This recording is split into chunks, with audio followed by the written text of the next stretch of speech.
I use Reddit too. If you thought I wouldn't stumble on this post, you clearly didn't think it would blow up the way it did. I was 20 when I met my husband. We met when we were both traveling Aeon to Ur. I was just finishing my trip. He was just starting his. We met and slept together the same day and spent my last few days together. For anyone saying this was a red flag for him any more than it was for me, your sexism is showing. After he went home, we struck up communication again and had a long-distance relation that lasted a year. During this time, we talked about previous relationships and why they failed. I told him my ex dumped me for kissing another girl, and at the time, I didn't think it was a big deal, but I had since realized that cheating is cheating and it was wrong of me to do it. He moved to me as his work is free and he can do it from anywhere, and I had spent the last year settling into a job I really liked. This was his suggestion. He makes more money than me and wanted to buy a house right away. I told him I would rather wait until we were married. We had discussed marriage at length, and it's what we both wanted, and we could buy one together, but he said he didn't want to throw money away on rent, and when we got married and I signed a prenup, he would put my name on the mortgage. The suggestion of a prenup was offensive as he knew my family are well off, and I never cared about money. But I agreed. I also wanted to keep my own last name if we got married, and he said he wouldn't marry me if I didn't take his last name. This I also agreed to. He said fair is fair, and if I wanted to live and raise kids near my family and not his, and I'd be the one to stay home while he worked when we had kids, which I wanted, then I had to make compromises too. I didn't think these were fair compromises, but I agreed. He bought the house against my wishes and then we got married. And to his credit, he put my name on the mortgage the following week, but this all left a bitter taste in my mouth. For the most part, things were great. I had a good social life and was outgoing. He was more of a stay-at-home type. I had lots of friends. He was focused on work. We were different, but we made it work. One of the men I worked with expressed an interest even knowing I was married, and I told him no. I told my husband this, and he asked me to stop spending time with him outside work. I told him no as I had already shot the other man down. This was a mistake on my part, and I admit it. When things were good, they were great, but I also had resentments about the decisions I'd been forced to make and felt less like an equal partner in the marriage by the day. He bought a dog without my consent. When we were long diets, I told him I wanted a dog, but that I wanted to wait until we had kids so they could bond together. He claims I never mentioned this last part. He says I didn't. I say I did. He claimed it was a surprise for me and that I was ungrateful for kicking up a fuss. So the dog stayed. I've never been great at communicating and prefer my own space when things go bad.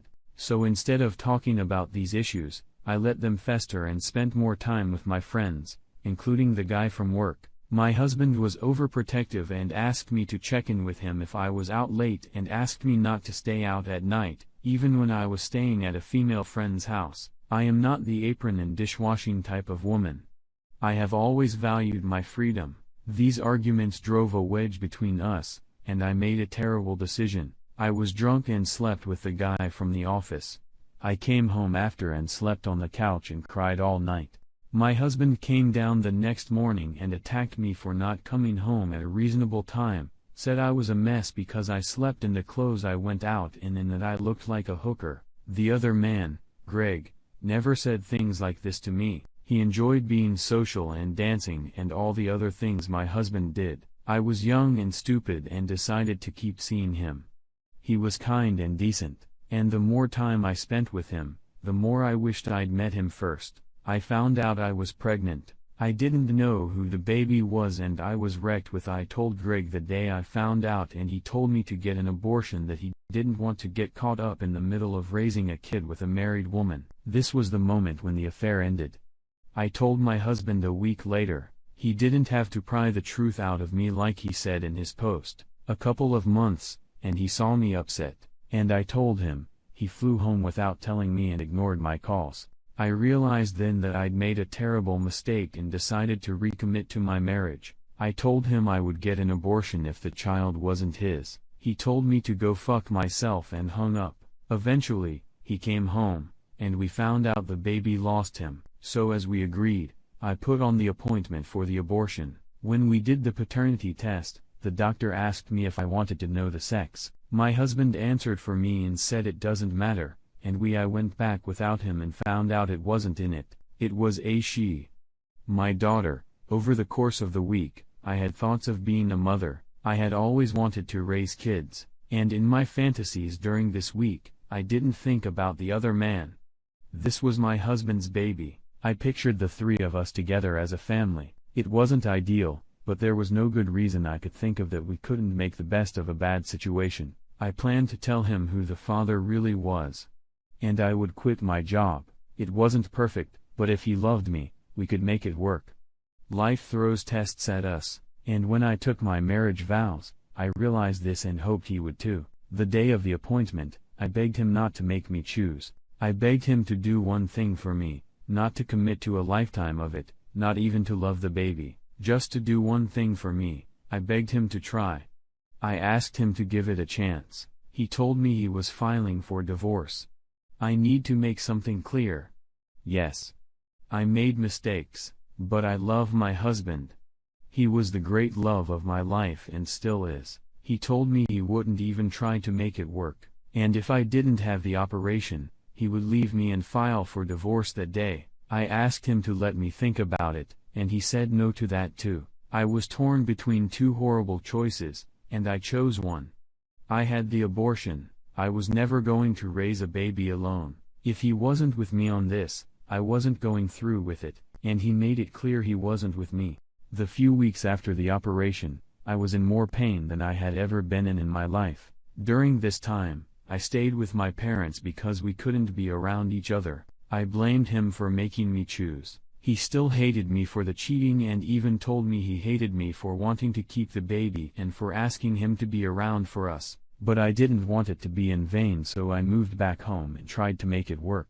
I kept my feelings bottled up because I didn't want to remind him of what I'd done. I was on medical leave for 3 months and none of my friends knew as far as they knew Sam, my Houston, and I had miscarried as did my parents. I had nobody to talk to. I asked Greg to come over and we talked. I cried and he cried with me. It felt good to be heard and not have to wear a mask. These visits happened another half a dozen times. And it's important to know nothing sexual happened. The affair was over. I was leaning on a friend. The only friend who knew what I was going through.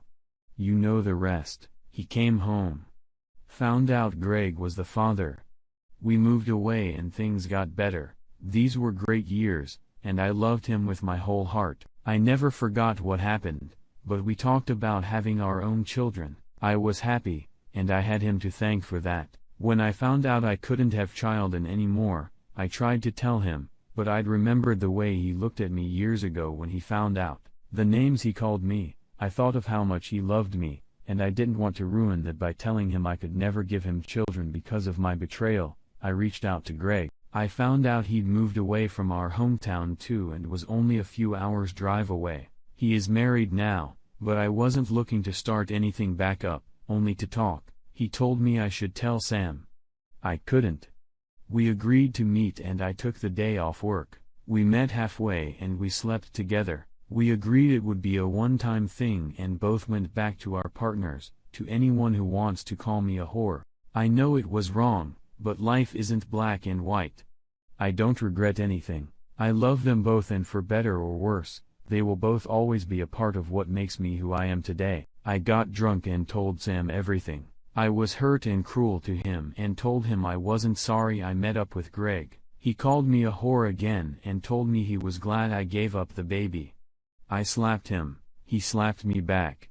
I don't resent him at all for hitting me. He had never lifted a hand to me before, and I said awful things that night. But after he told me he was glad the choice he forced me into deprived me of ever being able to be a mother, that I can't forgive. I will never forgive myself for the abortion.